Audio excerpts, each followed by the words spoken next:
თბილისის მერობის კანდიდატი ნიკა მელია ვაკისა და საბურთალოს რაიონის მოსახლეობას შეხვდა. მელიამ მოსახლეობასთან თამარაშვილის ქუჩაზე ახალი ესტაკადის მშენებლობაზე ისაუბრა. მელიას განცხადებით, თამარაშვილისა და უნივერსიტეტის ქუჩების გადაკვეთაზე არსებული შუქნიშნით რეგულირებული გზაჯვარედინის ნაცვლად აუცილებელი აშენდეს ახალი ესტაკადები, რომლის საშუალებითაც გზის ამონაკვეთზე მოძრაობა ორ დონეზე და უწყოთ რეჟიმში განხორციელდება, რაც მისი თქმით თბილისელებს გადაადგილებას გაუმარტივებს.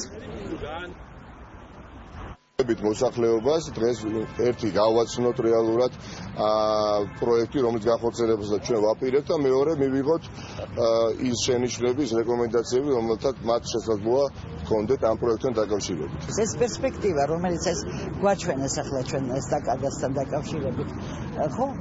ნამდვილად მომეწონა ძალიან საშუალო და ძალიან საჭირო საქმეა.